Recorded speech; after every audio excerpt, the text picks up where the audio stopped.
Hi friends, welcome to my channel JK competitions current affairs.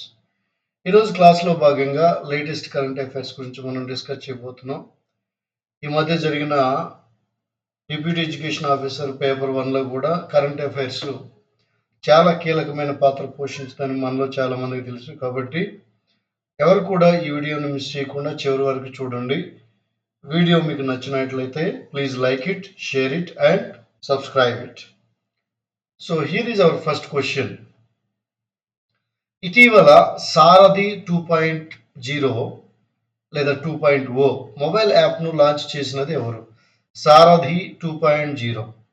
My dear friends, ఈ ప్రశ్నకు మీకు సమాధానం తెలిసినట్లయితే వీడియోను పాస్ చేసి మీ ఆన్సర్ని కామెంట్ బాక్స్లో కామెంట్ రూపంలో తెలియచేయండి.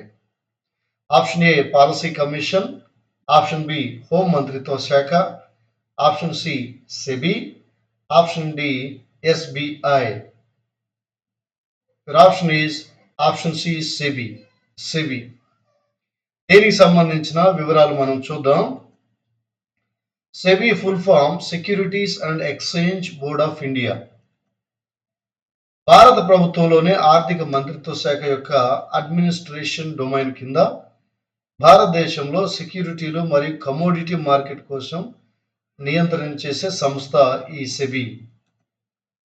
ఇది ఏప్రిల్ 12, 1988లో స్థాపించబడింది.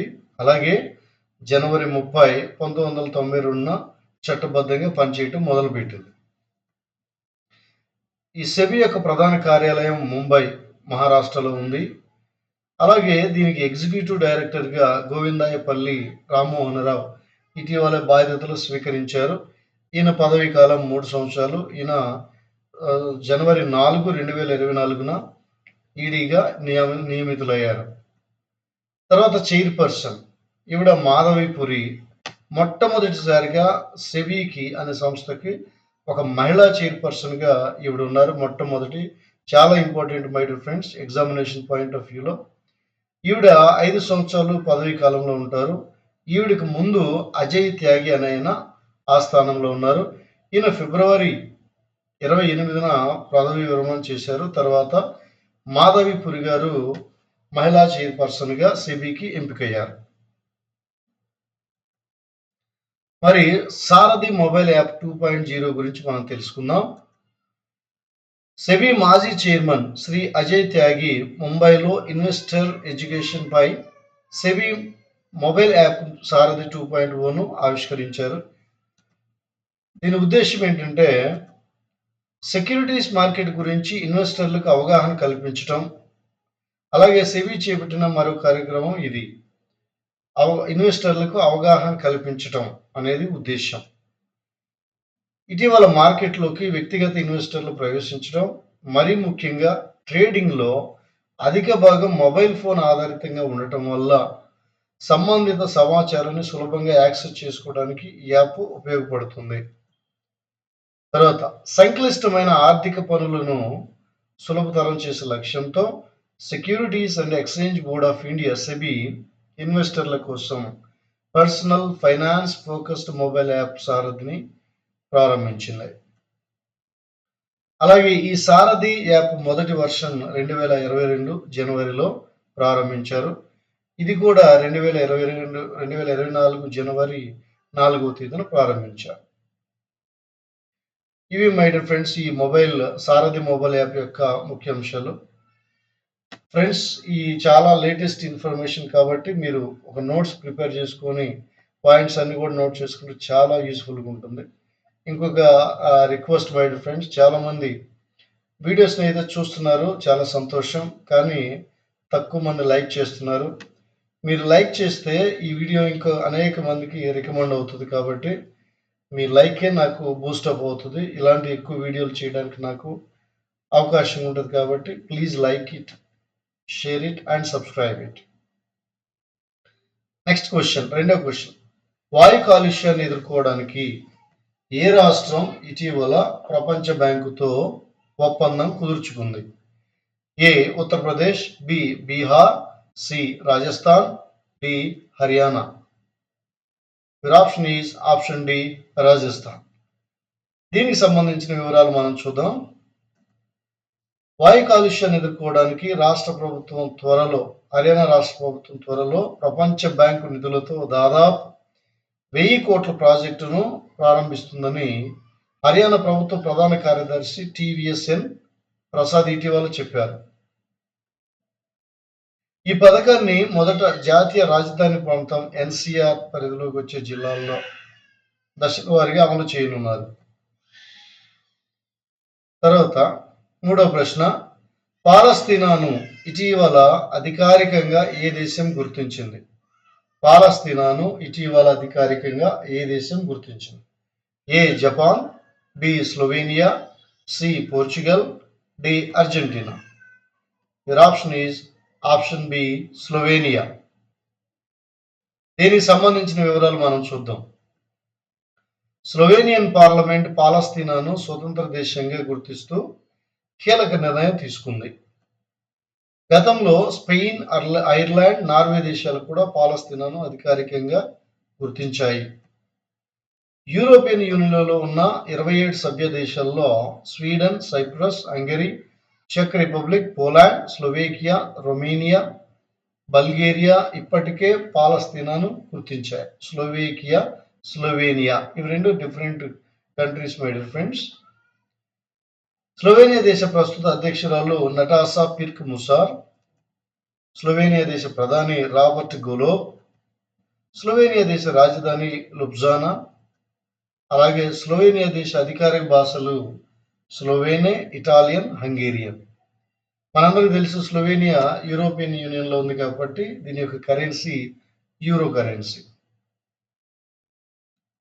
నెక్స్ట్ క్వశ్చన్, ఇటీవల వార్తల్లో నిలిచిన స్పర్శ్ సేవ ఏ మంత్రిత్వ శాఖకు సంబంధించినది? Your option is option C రక్షణ మంత్రిత్వ శాఖ. స్పర్శ్ సేవ అనేది రక్షణ మంత్రిత్వ శాఖకు సంబంధించిన ఒక యాప్. దీని వివరాలు ఇలా ఉన్నాయి. సిస్టమ్ ఫర్ పెన్షన్ అడ్మినిస్ట్రేషన్ రక్ష. స్పర్శ్ ఫుల్ ఫామ్ ఏంటంటే సిస్టమ్ ఫర్ పెన్షన్ అడ్మినిస్ట్రేషన్ రక్ష. సేవా కేంద్రాల కోసం bank of India, Canara bank, central bank of India, Utkarsh small finance బ్యాంకుతో కలిసి రక్షణ మంత్రిత్వ శాఖ ఇటీవల ఒప్పందం కుదుర్చుకుంది. ఎందుకోసం అంటే ఆ తర్వాత దేశవ్యాప్తంగా మొత్తం 15 బ్యాంకులకు చెందిన 26,000కు పైగా శాఖల్లో స్పర్శ సేవలు అందుబాటులోకి రానున్నాయి. తర్వాత ప్రశ్న, అందుబాటులోకి రానున్నాయి. ఇది స్పర్శ్ యాప్ యొక్క వివరాలు. తర్వాత ప్రశ్న, 2024 లోక్సభ ఎన్నికల్లో ఏ స్థానంలో నోటాకు 2 లక్షలకు పైగా ఓట్లు పోలయ్యాయి? నోటా ఈ మధ్య 2024 లోక్సభ ఎన్నికల్లో ఒక రాష్ట్రంలో, ఒక ప్రదేశంలో దాదాపు 2 లక్షలకు పైగా ఓటర్లు నోటాను ఎన్నుకోవడం జరిగింది. అది ఎక్కడ జరిగింది? Your option is option B Indore, Madhya Pradesh. Indore, Madhya Pradesh. దీనికి సంబంధించిన వివరాలు మనం ఇప్పుడు చూద్దాం. 2024 లోక్సభ ఎన్నికల్లో మధ్యప్రదేశ్లోని ఇండోర్ నియోజకవర్గంలో నోటాకు 2 లక్షలకు పైగా ఓట్లు పోలయ్యాయి. నామినేషన్ ఉపసంహరణ చివరి రోజున ఇండోర్ నేషనల్ కాంగ్రెస్ అభ్యర్థి అక్షయ్ కాంతిబామ్ తన నామినేషన్ ఉపసంహరించుకుని బీజేపీలో చేరడం గమనార్హం. దాదాపు నోటాకు అత్యధికంగా 2,18,674 ఓట్లు రావడం క్రొత్త రికార్డు. ఇంతవరకు ఇప్పుడు కూడా ఇన్ని ఓట్లు నోటాకి రాలేదు. తర్వాత ప్రశ్న, అంతర్జాతీయ క్రికెట్లో 600 సిక్సర్లు బాదిన తొలి బ్యాట్స్మెన్ ఎవరు? ఈ క్వశ్చన్కి చాలా మందికి తెలుసు మై డియర్ ఫ్రెండ్స్. ఈ క్వశ్చన్కి ఆన్సర్ అందరూ కూడా కామెంట్ రూపంలో కామెంట్ బాక్స్లో తెలియచేయండి. యువర్ ఆప్షన్ ఈజ్ ఆప్షన్ ఏ రోహిత్ శర్మ. వివరాలు చూద్దాం. అంతర్జాతీయ క్రికెట్లో 600 సిక్సర్లు బాదిన తొలి బ్యాట్స్మెన్గా రోహిత్ శర్మ రికార్డు సృష్టించాడు. ఐసీసీ టీ20 ప్రపంచ కప్ 2024లో భారత్, ఐర్లాండ్ జట్ల మధ్య జరిగిన మ్యాచ్లో అతని ఘనత సాధించాడు. మై ఫ్రెండ్స్ బాగా నోట్ చేయండి. ఏ మ్యాచ్లో ఈ ఘనత సాధించాడు అని అడిగే అవకాశం ఉంది కాబట్టి భారత్ ఐర్లాండ్ జట్ల మధ్య, ఐర్లాండ్ ప్రత్యర్థిగా ఉన్న జట్టు మధ్య ఈ ఘనత సాధించాడు. ఆ తర్వాత స్థానంలో క్రిస్ గేల్ ఉన్నాడు. ఆయన 553 సిక్సర్లతో రెండవ స్థానంలో ఉన్నాడు. అలాగే భారత్ తరపున అత్యంత విజయవంతమైన T20 కెప్టెన్ గా రోహిత్ శర్మ నిలిచాడు. తర్వాత ప్రశ్న, సాయుధ దళాల కోసం ప్రత్యేక టెలిమానస్ సెల్ ఏర్పాటుకు రక్షణ మంత్రిత్వ శాఖ ఎవరితో చేతులు కలిపింది? ఫ్రెండ్స్, ఇంతకుముందే మనం చూసుకున్నాం స్పర్శ అనే యాప్ని కూడా రక్షణ మంత్రిత్వ శాఖ, ఇది కూడా ప్రత్యేక టెలిమానస్ సెల్ కూడా రక్షణ మంత్రిత్వ శాఖకు సంబంధించింది. మరి ఎవరితో కలిసి ఇది ఏర్పాటు చేసింది? ఫ్రెండ్స్, వీడియో కనుక మీకు నచ్చినట్లయితే ప్లీజ్ లైక్ చేయడం మర్చిపోవద్దు. యువర్ ఆప్షన్ ఏ కేంద్ర ఆరోగ్య కుటుంబ సంక్షేమ మంత్రిత్వ శాఖతో కలిసి రక్షణ మంత్రిత్వ శాఖ టెలిమానస్ సెల్ ఏర్పాటు చేసింది. మరి ఈ టెలిమానస్ సెల్ ఎందుకు ఏర్పాటు చేసింది అనే విషయంలో మనం వివరాలు చూద్దాం. సాయుధ దళాల కోసం ప్రత్యేక టెలిమానస్ సెల్ను ఏర్పాటు చేయడానికి ఆరోగ్య కుటుంబ సంక్షేమ మంత్రిత్వ శాఖ, రక్షణ మంత్రిత్వ శాఖ అవగాహన ఒప్పందం కుదుర్చుకున్నాయి. ప్రత్యేక టెలిమానస్ సెల్ దేశంలోని సాయుధ దళాలన్నిటికీ ప్రత్యేక మానసిక ఆరోగ్య మద్దతు హెల్ప్ లైన్గా పనిచేస్తుంది. ఎప్పుడైనా సిపాయిలు, సోల్జర్స్ ఎవరైనా మానసికంగా ఆరోగ్యంగా కొంచెం డల్ అయినప్పుడు వెంటనే వాళ్ళు ఈ హెల్ప్ లైన్లో సంప్రదిస్తే చక్కగా వారు కావాల్సిన కౌన్సిలింగ్ ఇస్తారు. అన్ని రాష్ట్రాలు, కేంద్ర పాలిత ప్రాంతాల్లో మొత్తం 51 టెలిమానస్ సెల్స్ పనిచేస్తున్నాయి. ఇది టెలిమానస్ సెల్ యొక్క వివరాలు. తర్వాత ప్రశ్న, నీలి చీమ యొక్క క్రొత్త జాతి ఇటీవల ఏ రాష్ట్రంలో కనుగొనబడింది? నీలి చీమ యొక్క క్రొత్త జాతి. Your option C Arunachal Pradesh. Arunachal ప్రదేశ్లో నీలి చీమలు ఉంటాయి. ఆ నీలి చీమల్లో కూడా అనేక రకాల జాతులు ఉన్నాయి. వాటిలో క్రొత్త జాతి ఎక్కడ కనిపించిందంటే అరుణాచల్ ప్రదేశ్లో. దీనికి సంబంధించిన వివరాలు చూద్దాం. అరుణాచల్ ప్రదేశ్లోని జీవ వైవిధ్య హాట్స్పాట్ అయిన సియాంగ్ వ్యాలీ గుర్తుపెట్టుకోవాలి ఫ్రెండ్స్. అరుణాచల్ ప్రదేశ్లో సియాంగ్ వ్యాలీ ఉంది. అక్కడ భారత పరిశోధకులు ఇటీవల ఒక ప్రత్యేకమైన నీలి రంగు చీమ జాతిని కనుగొన్నారు. ఎవరంటే ఈ Ashoka trust for research in ecology and the environment, ATREE సంబంధించిన పరిశోధకులు దీన్ని కనుగొన్నారు. ఇది సాధారణ ఎరుపు, నలుపు లేదా గోధుమ చీమల నుండి దాని ప్రత్యేకత కారణంగా ఈ జాతికి పారాపరా ట్రెచినా నీలా అని పేరు పెట్టినట్లు ATRI పరిశోధకులు తెలిపారు. గుర్తుపెట్టుకోవాలి, ఈ సియాంగ్ వ్యాలీ ఒకటి గుర్తుపెట్టుకోవాలి, స్టేట్ గుర్తుపెట్టుకోవాలి, అలాగే ఆ చీమ యొక్క సైంటిఫిక్ నేమ్ కూడా మనం గుర్తుపెట్టుకోవాలి. తర్వాత ప్రశ్న, క్లాడియా షెన్బామ్ ఏ దేశానికి ఎన్నికైన మొదటి మహిళా అధ్యక్షురాలుగా నిలిచింది? Claudia Sheinbaum. A Panama, B Mexico, C Brazil, D Argentina. Your option B Mexico దేశానికి మొట్టమొదటిసారిగా ఒక మహిళ అధ్యక్షురాలుగా ఎన్నికైంది. ఆవిడ పేరు క్లాడియా షెన్బామ్. వివరాలు చూద్దాం. మెక్సికో దేశానికి ఎన్నికైన తొలి మహిళా అధ్యక్షురాలుగా క్లాడియా షెన్బామ్ చరిత్ర సృష్టించారు. మెక్సికో అధ్యక్ష ఎన్నికల్లో అధికార మొరీనా పార్టీ అభ్యర్థి క్లాడియా షెన్బామ్ నేషనల్ ఎలక్టోరల్ ఇన్స్టిట్యూట్ విజేతగా ప్రకటించింది. ఈమె వయసు 61 ఏళ్ళు. ఈమె మెక్సికో సిటీ యొక్క మాజీ మేయర్. తర్వాత ప్రశ్న, ఏ దేశం ఇటీవల తన అంతరిక్ష సంస్థను అధికారికంగా ప్రారంభించింది? ఆప్షన్ ఏ దక్షిణ Korea, option B Brazil, option C Pakistan, option D Kenya. Option A దక్షిణ కొరియా. వివరాలు చూద్దాం. దక్షిణ కొరియా ఇటీవలే తన అంతరిక్ష సంస్థను అధికారికంగా ప్రారంభించింది. ఏరోస్పేస్ రంగంలో విధాన మరియు పారిశ్రామిక అభివృద్ధిని ప్రోత్సహించడం దీని లక్ష్యం. విధాన మరియు పారిశ్రామిక అభివృద్ధిని ప్రోత్సహించడం దీని లక్ష్యం. దక్షిణ కొరియా దీనికి కొరియా ఏరోస్పేస్ అడ్మినిస్ట్రేషన్ అని నామకరణం చేసింది. కొరియా ఏరోస్పేస్ అడ్మినిస్ట్రేషన్, దీన్ని కాసా అంటాం. అమెరికా యొక్క స్పేస్ అడ్మినిస్ట్రేషన్ నాసా అంటాం. జపాన్ యొక్క అడ్మినిస్ట్రేషన్ జాక్సా అంటాం. అలాగే ఇండియా యొక్క స్పేస్ అడ్మినిస్ట్రేషన్ని ఇస్రో అని కూడా అంటున్నాం. సో గుర్తుపెట్టుకోవాలి, దక్షిణ కొరియాని కాసా అని షార్ట్ ఫామ్. అలాగే దక్షిణ కొరియాకి ఒక గోల్ ఉంది. 2032లో తన మొదటి చంద్రయాత్రను ప్లాన్ చేస్తుంది. తర్వాత ప్రశ్న, ప్రతి సంవత్సరం ప్రపంచ పర్యావరణ దినోత్సవం ఎప్పుడు జరుపుకుంటారు? మై డియర్ ఫ్రెండ్స్, ఇది అందరికీ తెలుసు, మనందరికీ తెలుసు, చాలా వరకు అందరం ప్రిపేర్ అవుతున్నాం కాబట్టి. ఆప్షన్ సి జూన్ 5న పర్యావరణ దినోత్సవంగా మనం జరుపుకుంటాం.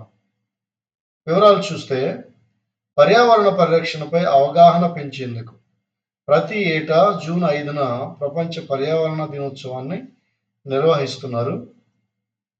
ఐక్యరాజ్య సమితి జనరల్ అసెంబ్లీ, గుర్తుపెట్టుకోవాలి, ఎవరు దీని తీర్మానం ప్రకటించారంటే ఐక్యరాజ్య సమితికి చెందిన జనరల్ అసెంబ్లీ 1972లో స్వీడన్ రాజధాని అయిన స్టాక్ హోమ్ సదస్సులో జూన్ 5ను ప్రపంచ పర్యావరణ దినోత్సవంగా ప్రకటించింది. గుర్తుపెట్టుకోవాలి, 1972లో స్టాక్ హోమ్ సదస్సులో.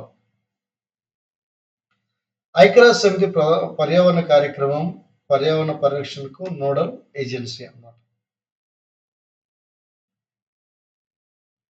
Next question, last question, Israel passport హోల్డర్ల ప్రవేశాన్ని ఇటీవల ఏ దేశం నిషేధించింది? ఇజ్రాయెల్కి సంబంధించిన సిటిజన్స్ తమ దేశానికి రాకుండా ఇటీవల ఏ దేశం నిషేధించింది? ఆప్షన్ ఏ మాల్దీవులు, ఆప్షన్ బి భారతదేశం, option C Nepal, option D Bhutan. Option is option A మాల్దీవులు. మై డియర్ ఫ్రెండ్స్, ఈ మధ్య మాల్దీవులకి దాదాపు ఇండియాతో కూడా చాలా కాంట్రవర్సీ వచ్చింది. ఎక్కువగా వార్తల్లో కూడా నిలిచిన దేశం ఈ మధ్య ఏంటంటే మాల్దీవులు. ఈ మాల్దీవులు ఇజ్రాయెల్ ప్రజలని తన భూమికి అంటే పిక్నిక్కి టూర్కి రాకుండా నిషేధించింది. దీనికి సంబంధించిన వివరాలు చూద్దాం. ఇటీవల మాల్దీవులు తమ దేశంలోకి ఇజ్రాయెల్ పాస్పోర్ట్ హోల్డర్ల ప్రవేశం నిషేధించింది. ఎందుకంటే గాజాలో జరుగుతున్న యుద్ధంపై, గాజాలో ఇజ్రాయెల్కి పాలస్తీనాకి హమాస్కి జరుగుతున్న యుద్ధంలో నేపథ్యంలో అక్కడున్న ప్రజల ఆగ్రహావేశాలు పెరుగుతున్న నేపథ్యంలో మాల్దీవులు కూడా ఈ నిర్ణయం తీసుకుంది, వాళ్ళకి సపోర్ట్ ఇస్తూ. మాల్దీవులు 1990ల ప్రాంతంలో ఇజ్రాయెల్ పౌరులపై నిషేధాన్ని ఎత్తివేసింది. అంటే అంతకుముందు నిషేధం ఉంది. అలాగే 2010లో దౌత్య సంబంధాలను పునరుద్ధరించింది. ఇంకా చూస్తే మాల్దీవుల రాజధాని మాల్దీవుల అధ్యక్షుడు మహమ్మద్ ముయిజ్. అక్కడున్న ప్రభుత్వం తరహా ఏంటంటే యూనిటరీ ప్రెసిడెన్షియల్ రిపబ్లిక్. సరే, ఇది యునైటెడ్ కింగ్డమ్ నుంచి స్వాతంత్రం పొందింది. ఇక్కడ కరెన్సీ మాల్దీవుల రూపియా. దీనికి స్వతంత్రం ఎప్పుడు వచ్చిందంటే 1965 జూలై 26. అలాగే ఐక్యరాజ్య సమితిలో ఎప్పుడు మెంబర్గా చేరిందంటే 1965 సెప్టెంబర్ 21. రిపబ్లిక్గా ఎప్పుడు ప్రకటించబడింది 1968 11 నవంబర్. అలాగే ప్రస్తుత రాజ్యాంగం ఆగస్టు 7, 2008 నుండి అమల్లోనికి వచ్చింది. ఇవి మై డియర్ ఫ్రెండ్స్ మాల్దీవుల యొక్క విశేషాలు. తర్వాత ఇజ్రాయెల్ కంట్రీకి సంబంధించిన విషయాలు మనం చూద్దాం. ఇజ్రాయెల్ 1948 మే 14న బ్రిటిష్ మ్యాండేట్ను రద్దు చేయడానికి ముందు ఇజ్రాయెల్ రాజ్యం తన స్థాపనను ప్రకటించింది. 1948 మే 14. ఇజ్రాయెల్ రాజధాని జెరూసలేం. ప్రపోజల్ అది మామూలుగా అయితే టెల్ అవీవ్ అని కూడా చెప్తాం. ఇజ్రాయెల్ అధికార భాష Hebrew. Israel currency new shekel. తర్వాత అక్కడున్న ప్రభుత్వం ఎలాంటిదంటే ఏకీకృత పార్లమెంటరీ రిపబ్లిక్. రాష్ట్రపతి పేరు ఐజాక్ హెర్జోగ్. ప్రధానమంత్రి Benjamin Netanyahu. Knesset speaker Amir Ohana. ప్రధాన న్యాయమూర్తి యూజీ ఓగెల్మ్యాన్ ప్రస్తుతం ఉన్న ఆయన. ఇక్కడున్న శాసనసభ పేరు నెసెట్ అని అంటాం. దీని స్వాతంత్ర ప్రకటన మే 14, 1948. ఐక్యరాజ్యుల సమితిలో ప్రవేశం 1949 మే 11. ప్రాథమిక చట్టాలు 1958 నుండి 2018 వరకు ఉన్నాయి. ఇక్కడ జీడిపి మొత్తం ఎలా ఉందంటే $552.154 బిలియన్ ఉంది. ప్రపంచంలో 47వ స్థానం. అలాగే తలసరి ఆదాయం కూడా చాలా ఎక్కువ, $55,553 అమెరికన్ డాలర్స్. ఇది ప్రపంచంలో 29వ స్థానంలో ఉంది. ఇవి మై డియర్ ఫ్రెండ్స్ ఈరోజు మన కరెంట్ అఫైర్స్ యొక్క ముఖ్యాంశాలు. అందరికీ ఈ వీడియో నచ్చిందని అనుకుంటున్నాను. వీడియో కనుక నచ్చినట్లయితే తప్పకుండా లైక్ చేయండి, షేర్ చేయండి, సబ్స్క్రైబ్ చేయండి. Thank you.